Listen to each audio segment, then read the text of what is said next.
Hey folks, it's your buddy Mike Messier. Just saw Field of Dreams on the big screen. Yes, we're not in a time warp. We are in 2024 as I'm recording this movie from 1994, I believe, on the big screen. I guess 30-year anniversary as we're approaching April of 2024, spring training. So, should you go see this movie? If you haven't seen it, I have seen it before, never like this, never on the big screen. And when I've seen it, think I've seen it in chunks and pieces, and I don't recall seeing the first opening montage. Like, that seemed very new to me. And I think even going into this theater today, I was a little hesitant because it's a beautiful day here in Florida and there's so many wonderful things I could be doing. But if you go see it, you will like it. The voice was telling me to go see this movie on the big screen, matinee. Oh, plenty of day left, plenty of night left. And so I went and saw it. And so I thought I'd be the only one in the theater, but there was actually two people in the theater. Seemed to be a couple of some variation, and they seemed to be enjoying the film. I enjoyed the film. It's interesting when you see these movies that are from, prior generations. This movie, I believe, like I said, was released in 1994. Maybe it was released earlier than that. But in any event, there's a lot of, anytime you have pop culture stuff, it's like everything that the people that are creating pop culture, whether it's movies or television, their history, their childhood, their teens is always like 20 years earlier than the material you're watching. So you're kind of watching nostalgia on top of nostalgia because this movie, while made in the 1990s, I believe, references a lot of stuff to the 60s, flower power, peace, love, all that good stuff. So it is nostalgia upon nostalgia. I mean, if you go back to the TV show Happy Days from the 70s, that show was about teenagers in the 1950s. So if you watch that show now, 50 years later, and it's a nostalgia show for 20 years earlier. And I'm telling you, from all points in between, I can say that there was a hell of a lot more difference, say, in the 1960s to the 1970s, or the 1950s to the 1960s, at least here in the continental USA, a hell of a lot more difference in those two decades than, say, the 2010s to the 2020s.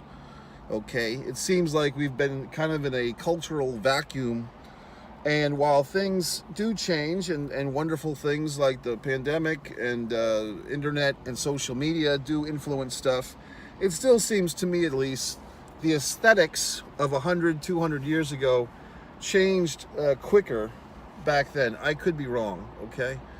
But anyway, so this movie, you can use words like optimism.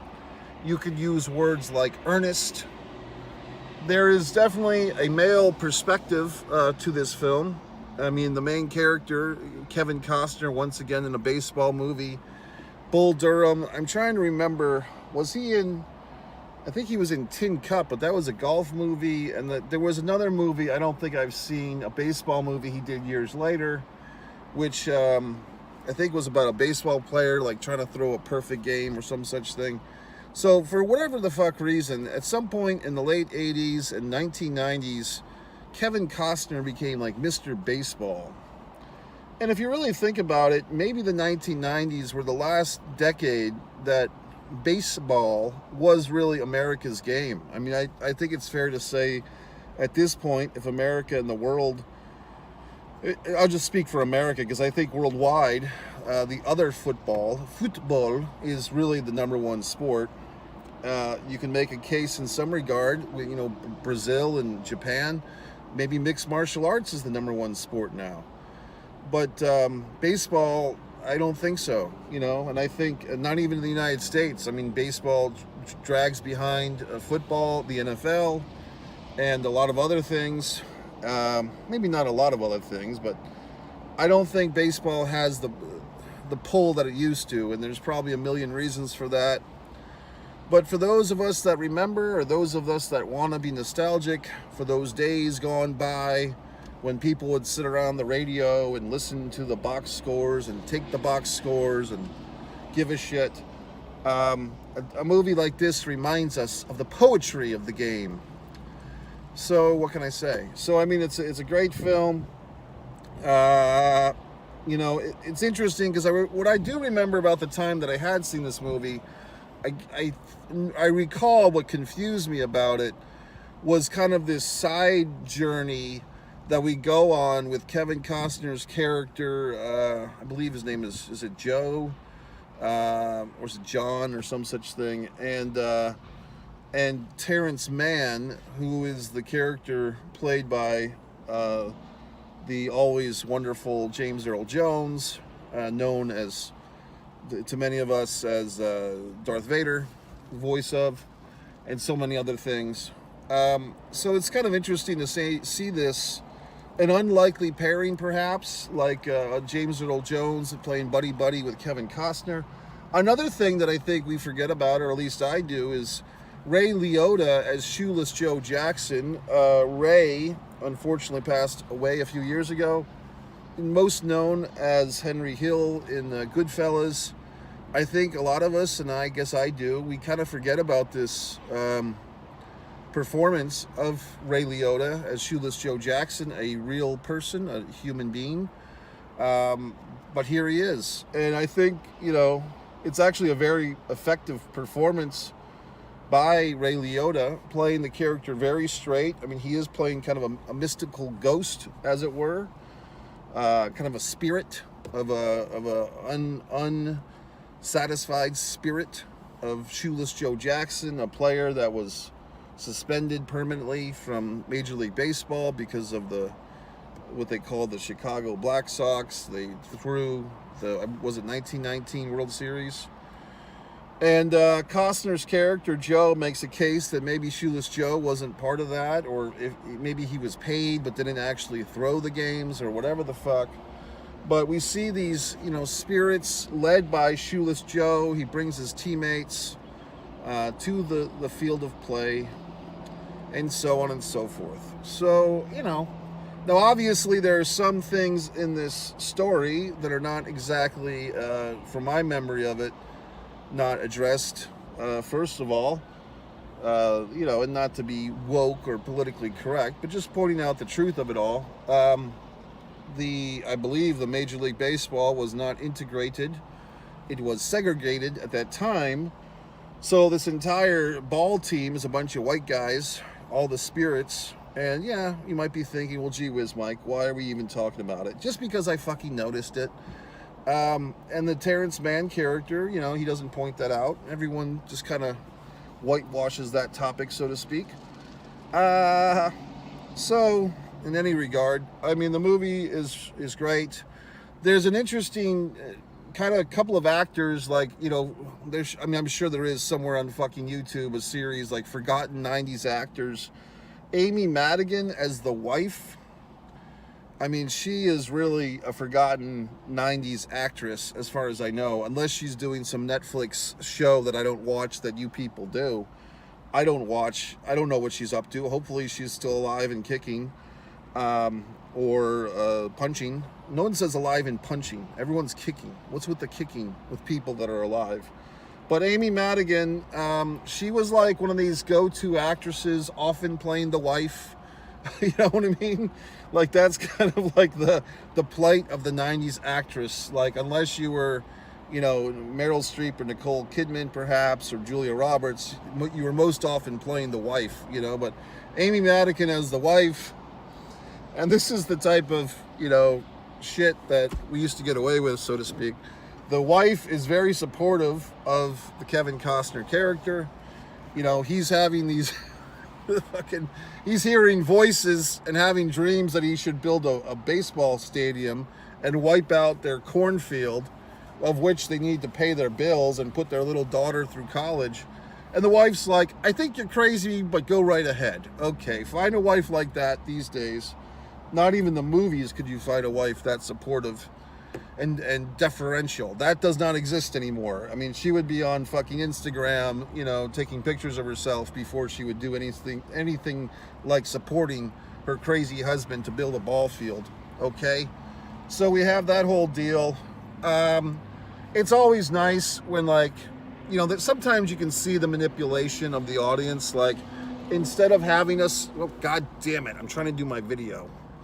Instead of having a son in this movie, the Costner character has a daughter. You know what I mean? That's like kind of a manipulation. Like, and the daughter, of course, soaks up all the baseball knowledge and talks to the ghosts and all that crap. Like, you know, he could have a son. They could do that, but, you know, to kind of bridge that gap, you know, you have it as a daughter. And we, as the audience, kind of become the daughter in a sense, because a lot of the exposition, meaning the story before the story, the facts of this Shoeless Joe's history and all this stuff is we hear it in these wonderful voiceovers that the Costner character is telling his young daughter, so that we as the audience get informed in an entertaining way, so that we don't feel like fucking idiots. Okay, so now we know we're in on the fucking storyline, because we're hearing things as the daughter. We're living vicariously through the daughter's ears to be informed of the history of Shoeless Joe. The other actor that I said, oh, and also I noticed that the daughter in the credit was listed as Gabby Hoffman. Hasn't she become something? I mean, this is 30 years ago. She must be 35 or 40 years old at this point. Hasn't she had a wonderful career? I mean, I'm trying to remember who she would be, but I think she grew up to be an adult actress of some variant, so she must have done something at some point. I don't think she was one of those kid actors who just left the business, but who knows. The brother of Amy Madigan's wife character, so Costner's brother-in-law, redheaded gentleman. He does look like Madigan. They both have red hair. I really hate the term for redheaded people that people use, which I think is so stupid. He's a ginger. I fucking hate that goddamn term. It's so stupid for calling redheaded people, oh, he's a ginger. What the fuck? But in any event, he's a ginger, she's a ginger. They're both redheaded fucks. They're brother and sister. But that guy was like one of those 90s actors. Like, what the fuck happened to him? He was often in things as like the brother or the friend. I believe he was in some type of movie. I want to say it was called She's Having a Baby. Was that Kevin Bacon or some other asshole and Molly Ringwald? But I don't think it was Kevin Bacon. I think it was some other fuck. And Molly Ringwald were a young couple having a baby. Back when that was a scandalous thing, not just everybody. So in any event, that redheaded gentleman was in a lot of things. Not David Caruso, but like some other guy that looked like a brother or just like some asshole. So he's in this movie.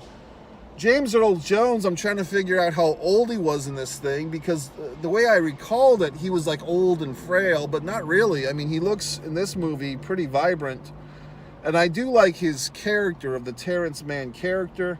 Oh, how can I forget? It's Burt Lancaster, isn't it? As like this Doc Graham, like this young ball player who only played like one game or one season in the majors and then became a doctor and was like this wonderful guy. And here he, as a ghost, he kind of sacrifices his baseball career to rescue Costner's daughter from choking on a hot dog.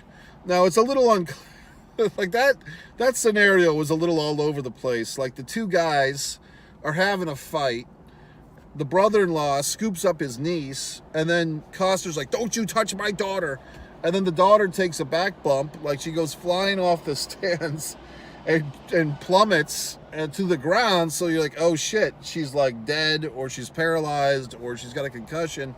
But nope, she's just choking on a hot dog. So, I don't know. I mean, children, they say, are pliable, but I don't think they should be taking bumps off a fucking 10-foot thing.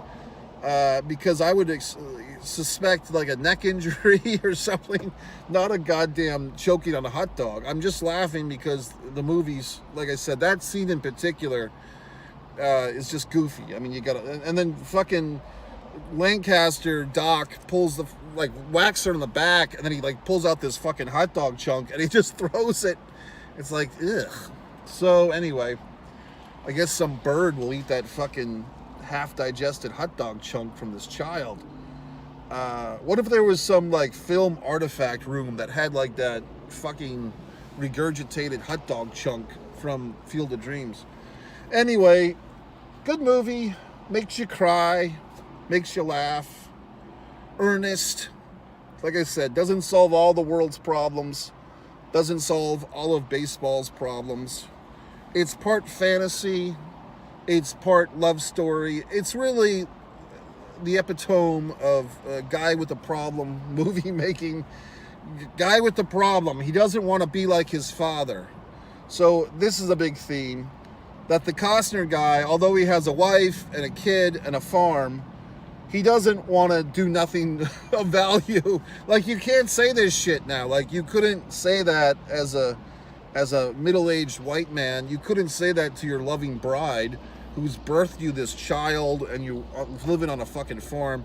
You can't say, honey, you and the kid and the farm, it's just doesn't mean much. I need to make a baseball field. Like, sorry, honey, you and our daughter from our loins have very little value. I need to make a fucking baseball field so that I do something important with my life. The absurdity, the arrogance. I mean, it's great. I mean, it's really, you know, and only an asshole like Kevin Costner in the best possible way could get away with this shit. Like, because you're sitting there like, yeah, he's right. You know, like, the wife, the kid, fuck that. You know, baseball's, that's important. And like chasing down Terrence Mann in Boston and taking him to a fucking Red Sox game and all this horse shit. Like, I just love it. I love I love the warped perspective, because it's truly, I don't want to, because I know so many people from India and other wonderful countries are watching my Mike's Instant Movie Reviews, and you're all doing your part by sharing the URLs. I know that you're doing that. But, I mean, is that just an American trait to, like, always want something different? Like, whatever the fuck we have, we could have a wife and a kid and we want to be a single guy. We could be a single guy and we want to have a wife and a kid. We could be rich and we want to be poor. We could be poor and we want to be rich. We are just never fucking happy, okay? So, I mean, you know, these people, I watched this 90 Day Fiancé show, and these poor folks are coming to this country expecting everything to be awesome, and everything's just as fucked up here as it is over there. You might as well stay home, you know, because we're just as goofy and fucked up as you folks. You know what I mean? We just have more McDonald's and more strip malls. I mean, you know, you have more whatever the fucks, cappuccino houses or whatever the fucks, or discotheques at 2 o'clock in the morning in Kiev or whatever the fuck you do. So I don't know. I'm just saying, you know, it's the land of milk and honey, but the milk is sour and the honey is expensive. God damn. But anyway, this type of movie allows you to escape from all these responsibilities of being an American. It allows you to enjoy the game of baseball. It allows you to relieve yourself of all guilt from being an American, and you can just watch the fucking movie. So in that regard, it's very successful. Also, I should note that it's also better to see any movie, and I always say this to assholes when they watch my wonderful short films on One Man and a Camera Films. Don't watch it on your phone, at least watch it on a TV. Basically, every single movie, every single everything is pretty much better on a big screen than a phone or a fucking TV or a computer or a tablet. You know, all these assholes, you know, if you're going to go see something like Dune 2, you might as well go see it in the big screen and so forth. I mean, you might as well go see these movies on the big screen. So, Mike Messier, one Mike Messier. Look at my wonderful logos. One Man and a Camera Films, One Pro Wrestling and Sports Fan YouTube channel. MikeMessier.com. Scroll to the bottom and buy my books, and that's where my social medias are linked.